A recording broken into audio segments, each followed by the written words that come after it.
Hello students, welcome back to our new video. तो आज की इस प्यारी सी वीडियो में हम लोग पढ़ने वाले हैं एलसीआर परिपथ की वोल्टता, प्रतिबाधा तथा कालांतर। तो जैसा कि आप सभी को पता होगा कि इस साल यानी कि बोर्ड एग्जाम 2024 में एलसीआर परिपथ की वोल्टता और प्रतिबाधा पूछी गई थी और कालांतर पूछा गया था 2023 में। तो दोनों ईयर्स की अगर हम लोग बात करें तो दोनों ईयर्स को कंबाइन करके हमने आप लोग के लिए एक फुल वीडियो तैयार किया है, जिसमें आपको तीनों चीज़ें एक ही जगह पर मिल जाएंगी कि एलसीआर की वोल्टता कैसे निकालते हैं, प्रतिबाधा क्या होती है और कालांतर क्या होता है। फुल डेरिवेशन आपको बताएंगे, बहुत ही सिंपल शब्दों में बताएंगे। आपको क्या करना है, बस इसका स्क्रीनशॉट ले लेना है, या फिर अगर आपके पास समय हो तो आप इसको चाहो तो कॉपी में नोट कर सकते हो। तो चलिए आज की इस प्यारी सी वीडियो को स्टार्ट करते हैं। और हाँ, एक चीज़ ध्यान रखना, ये 5 नंबर का टॉपिक है, तो इसको थोड़ा सा अच्छे से पढ़ना और ध्यान से पढ़ना। चलिए देखिए, सबसे पहले तो हम यहाँ पर लिख लेते हैं इसका क्या सिद्धांत है, हमने क्या क्या माना हुआ है। माना प्रेरक एल, ठीक, जो प्रेरक होता है वो एल होता है और संधारित्र है वो सी है, तथा प्रतिरोधक होता है वो आर होता है। एक प्रत्यावर्ती धारा स्रोत के साथ श्रेणी क्रम में जुड़े हैं। तो चलिए यहाँ पर आपको एक डायग्राम हम दिखाएंगे।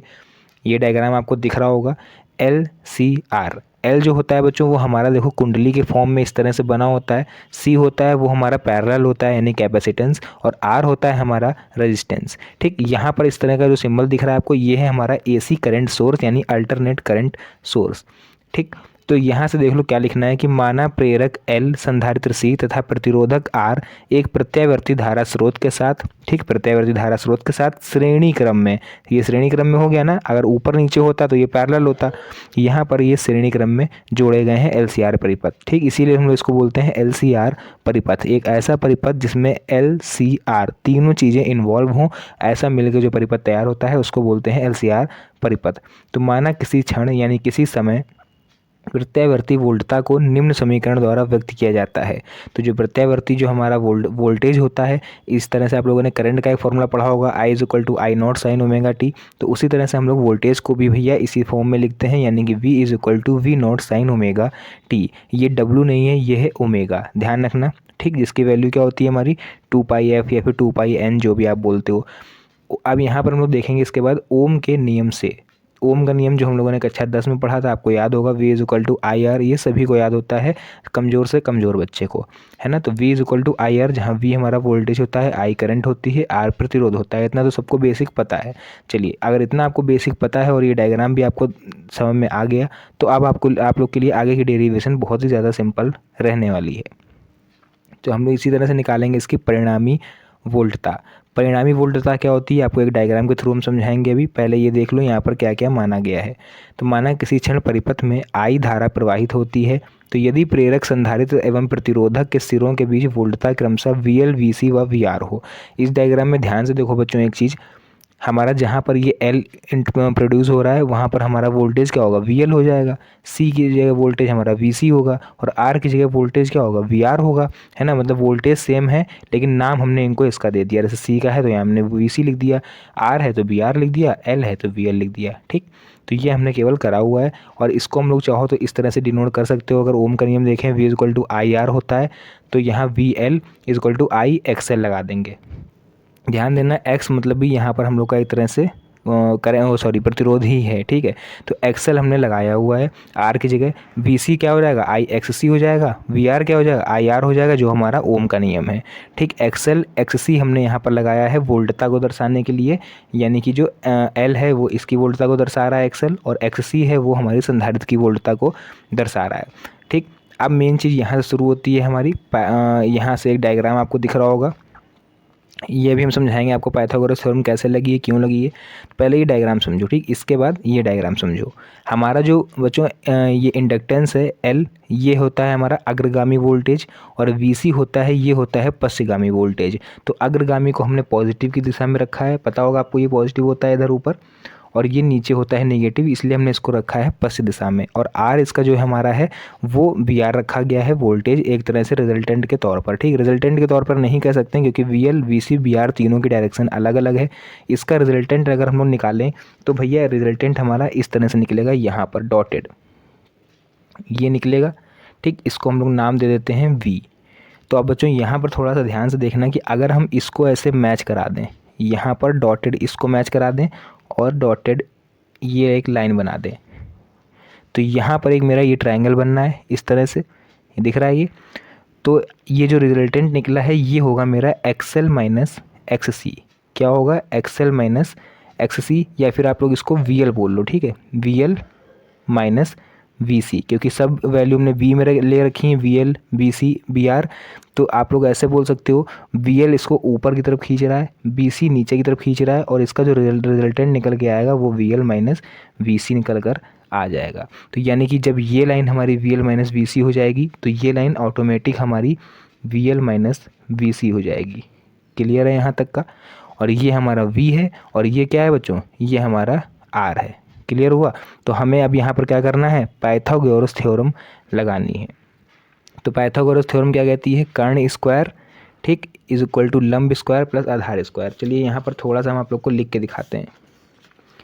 यहाँ पर एक तरह से अगर आप लोग ध्यान दो तो भैया थ्योरम हमारी क्या कहती है? कर्ण स्क्वायर इज इक्वल टू लंब स्क्वायर प्लस आधार स्क्वायर, यही कहती है हमारी पाइथागोरस थ्योरम। ठीक है, तो कर्ण हमारा यहाँ पर क्या है? v है ना? तो हमने यहाँ लिख लिया v स्क्वायर, इक्वल लगा है, इक्वल लगा दिया। लंब हमारा क्या है यहाँ पर? ध्यान से देखना, लंब हमारा हो जाएगा वी एल माइनस वी सी। तो हम देखो ये दोनों पॉजिटिव में है, चाहे हम पहले लंब को लिख लें चाहे पहले आधार को लिख लें, कोई दिक्कत तो है नहीं। तो यहाँ पर हमने वी आर यानी कि आधार स्क्वायर को हमने लिख लिया, आधार भी तो है मेरा ये वी आर यहाँ तक का। तो हमने पहले आधार लिख लिया फिर लंब लिख लिया। आप चाहो तो वी एल माइनस वी सी पहले लिख लेना, वी आर स्क्वायर बाद में लिख लेना, है ना? दोनों पॉजिटिव में है तो कोई भी दिक्कत इससे नहीं होने वाली है। समझ में आ गया यहाँ तक? चलिए अब इसको हम पेज को हटाते हैं साइड में और आप लोग को यहाँ पर समझाते हैं कि अब आगे इसमें क्या सिस्टम हुआ है। तो वी स्क्वायर सेम रहेगा, वी आर स्क्वायर की जगह पे हम लोग क्या लिख सकते हैं यहाँ से? I R. तो वी आर की जगह आई आर लिख दिया और वी का स्क्वायर था तो हमने यहाँ पर स्क्वायर कर दिया, plus V L minus V C. V L की वैल्यू क्या है? I X L, V C की क्या है? I X C. दोनों की वैल्यू हमने यहाँ पे पुटअप कर दी और पूरे का हमने स्क्वायर कर दिया क्योंकि यहाँ पर भी पूरे का स्क्वायर था।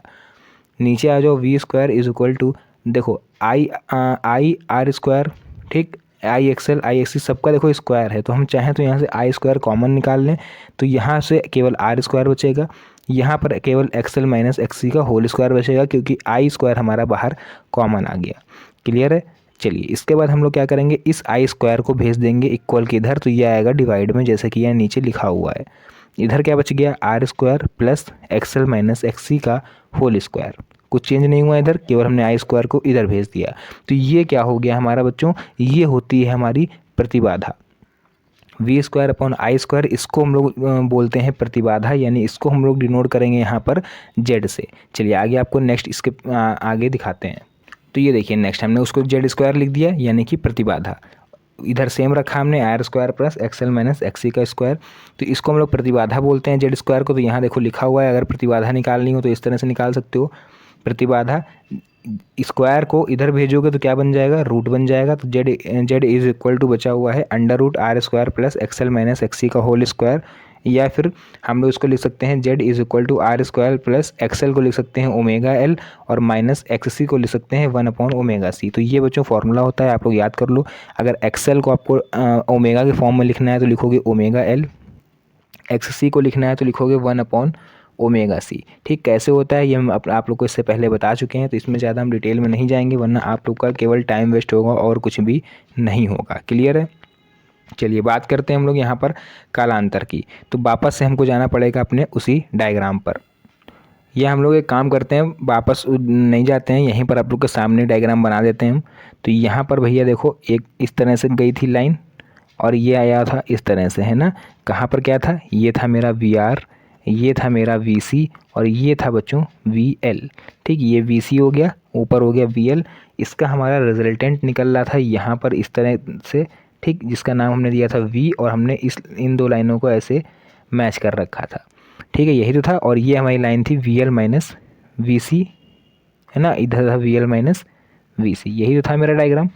तो देखो यहाँ पर जब हमने इस रिजल्टेंट को ऐसे निकाला था तो आप लोगों ने ध्यान दिया होगा यहाँ पर एक एंगल क्रिएट होगा जिसको हम लोग नाम देंगे फाई, क्योंकि जब हम इस ट्रायंगल की बात कर रहे थे हमने पाइथागोरस इसमें लगाई, तो सीधी सी बात है एंगल कोई ना कोई ज़रूर रहेगा जब ट्रायंगल है तो यहाँ पर हमने इस एंगल का नाम दे दिया फाई। क्लियर है यहाँ तक? चलिए अब ये फाई नाम दे दिया तो भाई ये हमारा लगेगा यहाँ पर कालांतर क्या होता है मेरा? कालांतर को हम लोग लिखते हैं tan थीटा, यानी कि tan फाई लिखेंगे यहाँ पर, क्योंकि थीटा नहीं है फाई है इसलिए हमने फाई लिखा। और tan थीटा अगर आप इस तरह से देखो लाल बटे कक्का, इस तरह से आप लोग को याद होगा LAL/KKA, तो tan थीटा मेरा होता है लास्ट में, यानी कि लंब अपॉन आधार, है ना, यानी परपेंडिकुलर अपॉन बेस। तो हम लोग यहाँ पर हमारे लिए लंब क्या है VL माइनस BC और आधार क्या है VR। तो इसको हम लोग इस तरह से नहीं लिख सकते हैं क्या, VL माइनस BC यानी कि लंब हो गया हमारा ये और आधार हो गया VR, तो इसको लिख लेंगे VR। ये लिख सकते हैं कि नहीं लिख सकते हैं, लिख सकते हैं बिल्कुल। तो हमने वही चीज़ देखो यहाँ पर उतार दी, tan phi is equal to VL minus BC upon BR। ये रहा मेरा कालांतर। अब आपको सबको पता है कि VL की जगह हमने पीछे क्या लिखा था IXL और BC की जगह IXC, है ना, जहाँ पे हमने 3 इक्वेशन मानी थी। VR की जगह लिखा हुआ था हमने IR। तो बस यहाँ से क्या करना है आपको, ऊपर से देखो I कॉमन निकाल लो, निकल आया, नीचे से हमारा I है ही, तो इस I से इस I को उड़ा दो, क्या बचा XL minus XC upon R। तो भैया आप सोच क्या रहे हो, यही होता है मेरा कालांतर, XL minus XC upon R।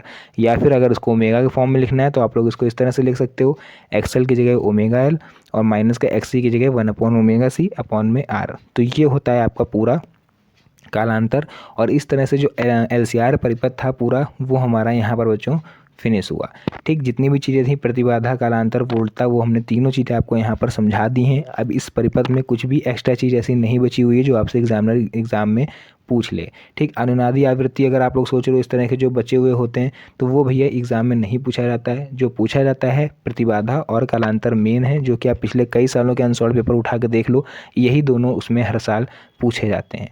तो ये फुल कंप्लीट वीडियो हमने आप लोग के लिए तैयार किया था ताकि आपको कहीं भटकना ना पड़े, एक ही जगह पर सब चीज़ आपको अवेलेबल हो जाए। तो आज की इस प्यारी सी वीडियो को यहीं पर एंड करते हैं। वीडियो अच्छी लगी तो प्यार से एक लाइक ज़रूर करिएगा और एक प्यारा सा कमेंट ज़रूर छोड़िएगा। तो मिलते हैं नेक्स्ट वीडियो में एक और अच्छी इंटरेस्टिंग मज़ेदार वीडियो के साथ। तब तक के लिए धन्यवाद। जय हिंद।